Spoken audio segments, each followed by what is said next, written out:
Welcome to the E6S Methods podcast with Jacob and Aaron, your weekly dose of tips and tricks to achieve excellent performance in your business and career. Join us as we explore deeper into the practical worlds of Lean, Six Sigma, project management, and design thinking. In this episode number 208, we conclude this round of answers to Lean and Six Sigma related questions from Quora.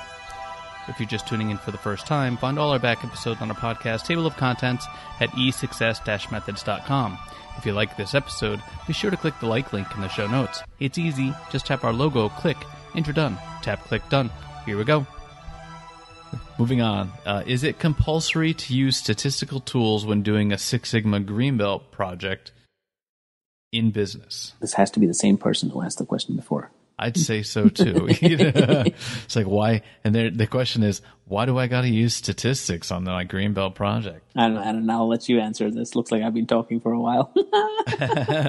So, and it actually does depend, and it depends on your coach and your certifying body. I've certified plenty who do not use statistics in their Greenbelt projects. They can use some of the other tools, which are equally analytical, but sometimes you don't actually have very good data sets for meaningful statistics, and sometimes you don't have a problem that really requires meaningful statistics in that manner. So, and it all depends on what you're calling a statistics. So sometimes a Pareto chart is statistics, and looking at bar graphs is statistics, but most people think when they think statistics in this manner, they're talking more high-level statistics with hypothesis testing.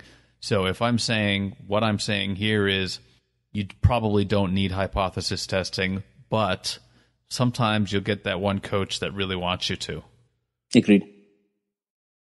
Next question, if I think about it, and this is a tricky question. I don't think I know the answer, so I'll ask it so you can answer, Aaron. What is the difference between average and proportion defective? Yeah, and this is actually difficult. I think that average is a common term which is used to describe a lot of different things. So average is often used as just call it typical. And sometimes when you're using the word average, you actually mean proportion. So you're saying the average defective rate, or sometimes we'll say the average percent defective is this. And it's kind of the same thing as saying the proportion defective is this, or the typical proportion defective is this. Yeah. I mean, I would say the simplest way I'm thinking about this, if I ask a plain question, an average is more a number, and my eyes proportion becomes more like a percentage number. Yeah, that's the next part. So like sometimes we're talking about a count being the average, whereas proportion is the percentage with, based off of the numbers you started with, right? Yep. This one's got to be for you. How many level of Sigma is NASA? Let's do these next two together, because I think they kind of, in my mind, they go together. Yeah, and I guess the next one is, how do they ensure airplanes operate better than the Six Sigma threshold? I don't know how they ensure that, but I better want them to be operating better than Six Sigma threshold. I don't know. I mean, this one stuck out because I did my first black belt training in the aerospace, and an aha moment for me was when I was in there, and we think about a jet engine. We made jet engines. Jet engine had probably 500,000 individual parts on it. Yeah. And when they went through the activity of rolled throughput yield, and they had everybody guess what the typical yield was for a jet engine. And what do you think your yields are? I would say 20%. 20%? Mm-hmm. I think I guessed something like 50 or 40. Okay. And in actuality, it's zero. Uh-huh. And this is and that's so basically by how the process is structured. Well, no, but by the documented specifications. Yeah. there's always at least one thing on an engine, one component, could be a bolt, could be a paint chip. There's always at least one component that is not to specification, that is a little out of specification. So putting these things together, now that shouldn't make you scared, because putting these two things together, so I'll say, what is the sigma level of NASA? The sigma level of NASA is probably -1. But because, like the second question, how does it operate at a greater than 6 sigma threshold? Because the specifications are so far away from what would be a actual functional failure, that anything that is, quote, out of spec but is still on the engine is still perfectly good. It's just a little bit far from perfect. No, that's a good point. Yeah, so these things are, these things are put through so much testing and reliability testing, which is something well beyond what is taught in Six Sigma. And that's really, if you really want to talk about this kind of industry, you're probably going to want to start talking about the reliability of equipment under different loading parameters. And that's probably something you should check out there. I did an episode on reliability, and there's a great resource for reliability. So go to Ascendo Reliability and check out their podcast for more information on that. Cool. This one's for you. Totally. Because I don't know. Can Six Sigma apply on stock market? I can answer this question in so many different ways. And I guess the first and foremost question is, can I accurately predict the output of how the stock market's going to perform based on a whole bunch of inputs? Can I make a shit ton of money? Yes. By applying Six Sigma? Yes. And the answer may be yes. I don't think anybody has figured the exact inputs on what drives or triggers the stock market. Everybody claims, or the so-called pundits or experts claim to know what it is, but I don't necessarily think that that's been proven, because I don't think any one person does that. Maybe the only one person I know of who has done really well is Warren Buffett. So unless we pick his brain, I really don't know how else it works. The pundits are driving the stock market. It could be. So I mean, that's they are. They say something's good, then everybody buys it, and all of a sudden it's good. So I mean, between the pundits, between the president, between a whole bunch of other different things, there's a whole bunch of different factors, and how these all factors interact with each other and all those things. It would be great Six Sigma study, except I don't think we can get to a conclusive result. That's my point. Now, with respect to, is this something that is in the range for me to buy? Is it a good time for me buying this or me selling this? I can think of control charts or things of that sort to kind of help me recognize, is this in the good range? But again, the factors that are prompting it to go in one direction or the other, if you're just looking at the control chart and deciding whether you should buy it or not, that'll be a foolish thing to do. This is where, again, we always say, don't just look at a chart and make a decision just off of that without having the context. So I think, yes, it can be very informative, and it might help guide some of the thinkings that you have, or maybe validate some of the assumptions that you have using the data. That's how I think about it. Yeah, I think the bottom line is, whether you have statistics on it and you're looking at patterns, you are still gambling, and there are things going on that could completely change the direction that you don't know about. Yep. It could be competition. There's so many factors. Yeah. So I don't know if you can put in all the combinations. And if you're really trying to do a study, I don't think you can go back in history and understand what was happening at that point of time for that particular combination also. So, and if you're just a day trader, chances are, or just like a regular person doing online trading like I was doing last week, chances are other people are getting that information far earlier than you, so you will be last to respond. So it kind of doesn't matter. You're gonna make more money if you invest in AI than you will if investing in Six Sigma in the stock market. Possibly. All right, this one's hard. Mm-hmm. Why does Kaizen well, I don't even know what this is, but Kaizen Sigma 6 sucks so bad for frontline trench employees. It's because they did it wrong. That's why. It's because they did it wrong. It's because they're doing it for the wrong reasons, and probably a combination of they really were making it more complicated for the frontline employees than it needed to be.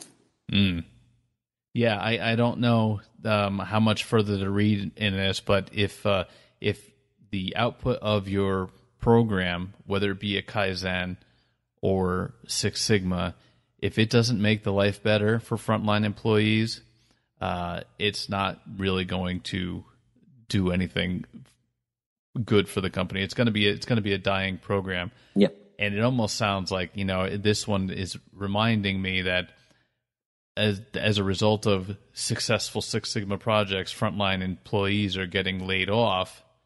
Yeah, it's going to suck for them, isn't it? Yeah, I mean, and that's the sad thing of how many of the programs were structured, right? It comes down to the same point we talked earlier. It always comes down to, is it saving the cost that I need?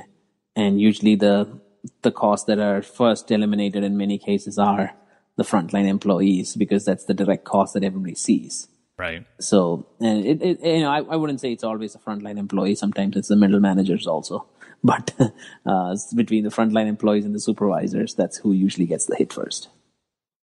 Yeah, I agree, and I think that's actually quite the bad practice, because the frontline employees, they're least paid, but they're actually the most critical when it comes to knowing what it is, knowing how the things work, knowing what to do, and they're the only ones who do something that the customer cares about. Exactly. So. It's a real inverse relationship there. Yep. You are listening to E6S Methods Podcast, brought to you by E6S Industries.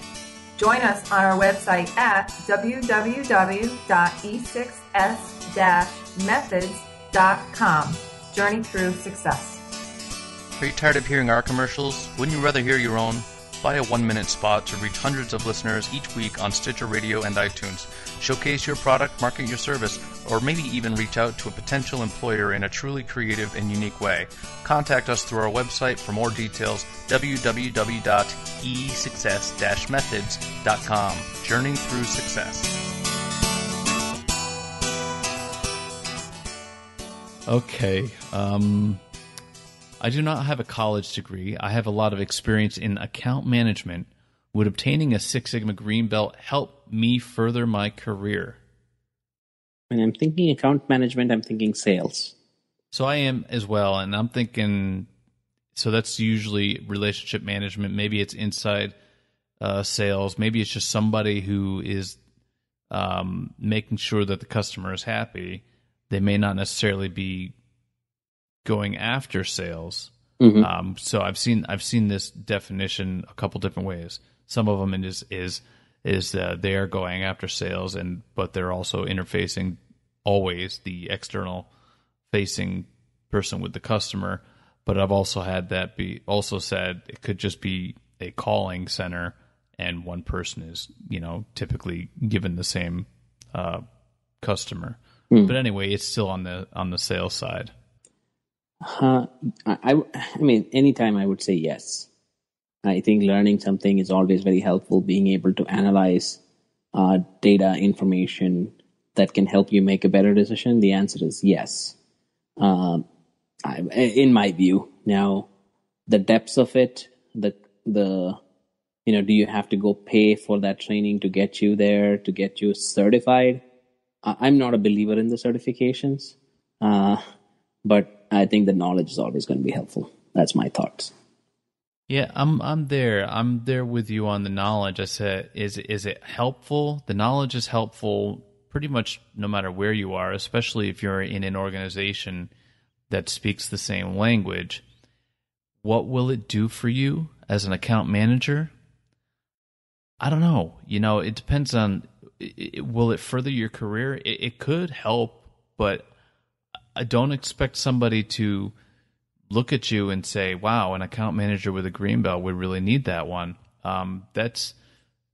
There may have been a time when that level of branding would have set you apart, but there's so many green belts out there now, and it kind of doesn't matter what part of the organization you ever worked in. Sometimes it's just a nice to have. There's not really, I don't know. I don't see that as a huge differentiator, especially in that part of the business. Yeah. But the skills are good, so it's hard for me to say.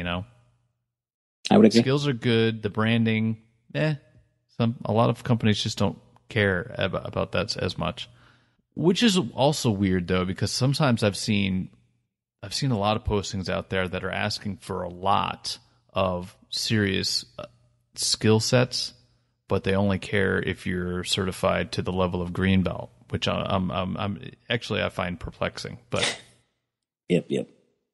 Can you manage a hospital with agile methodology, and what are the best books to read for it?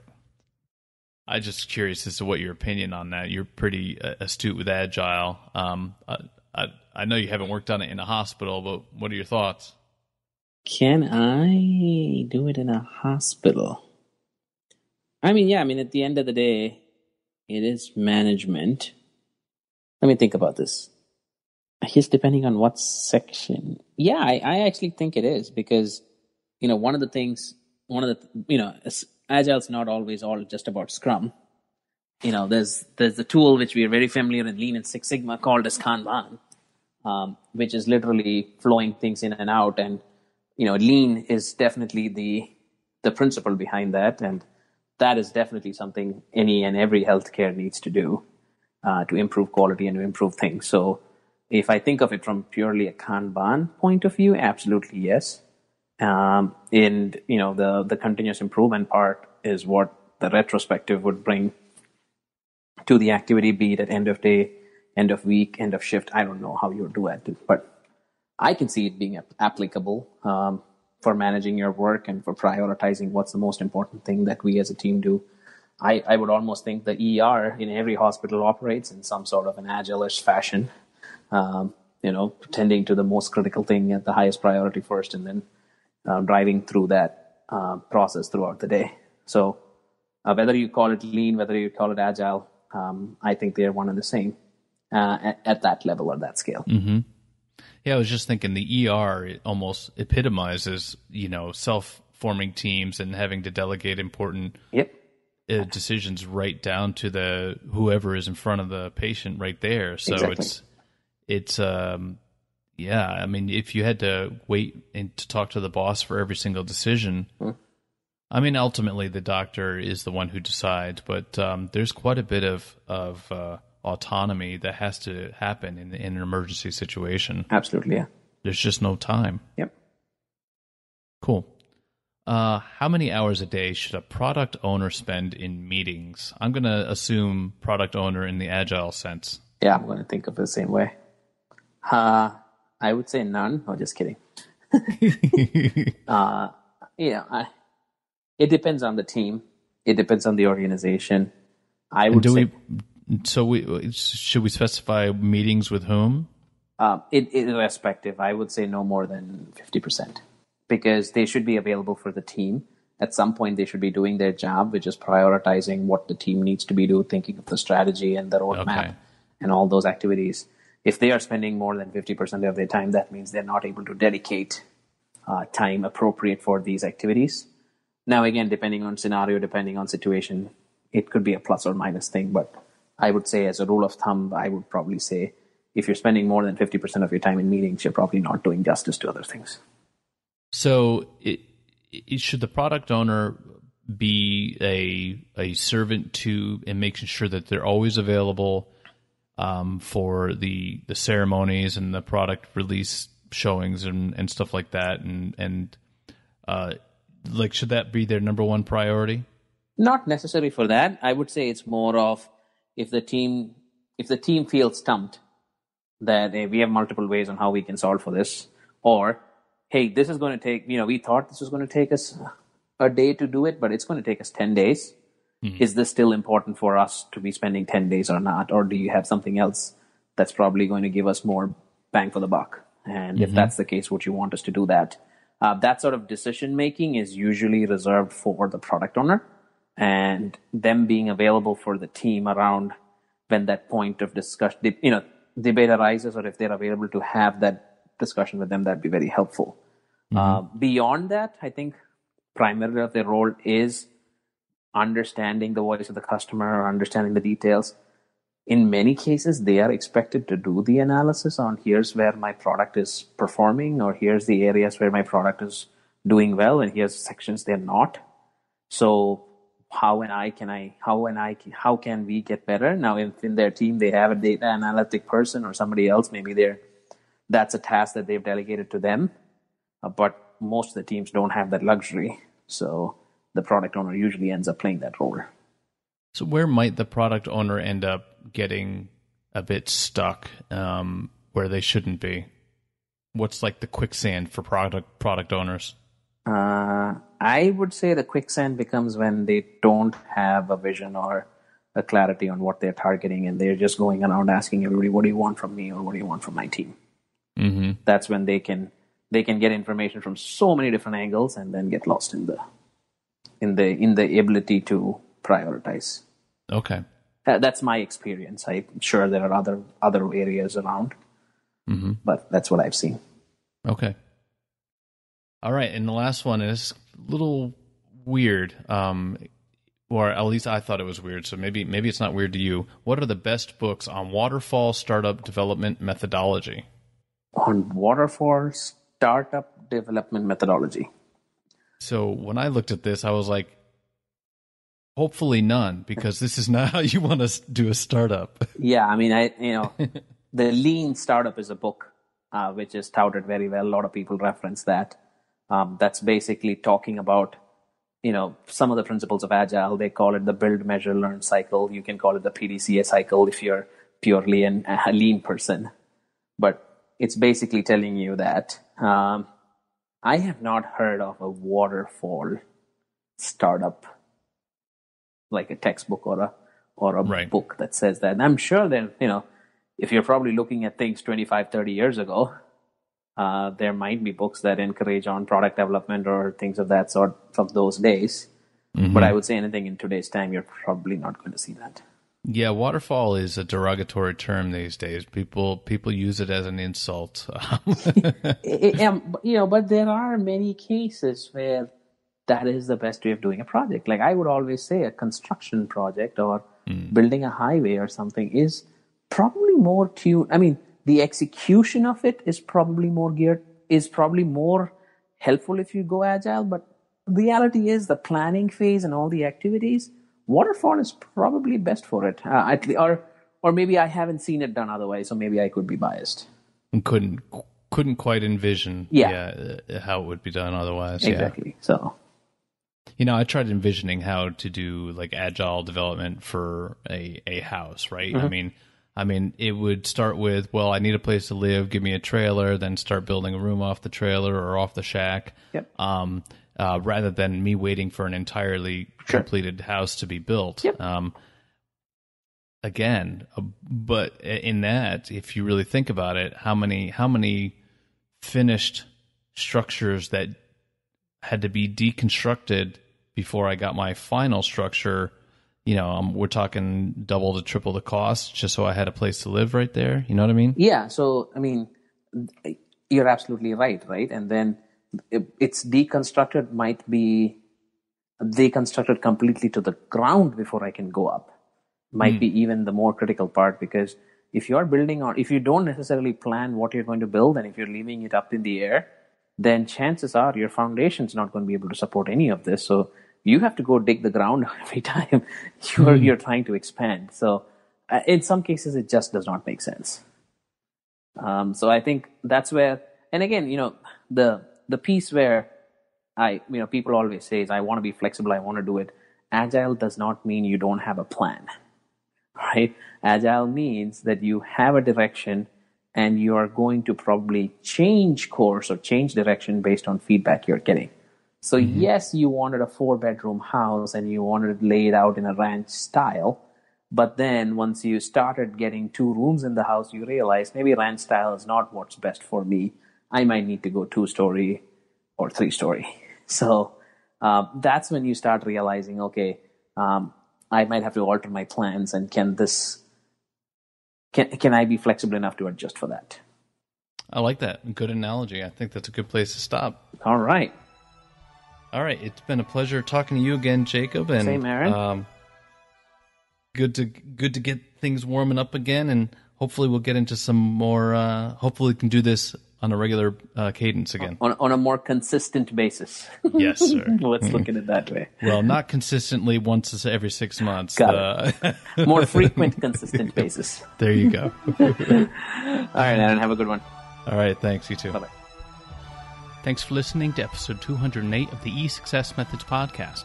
Stay tuned for episode 209 for our introduction to statistical process control. Don't forget to click like or dislike for this episode in the show notes. Tap click done.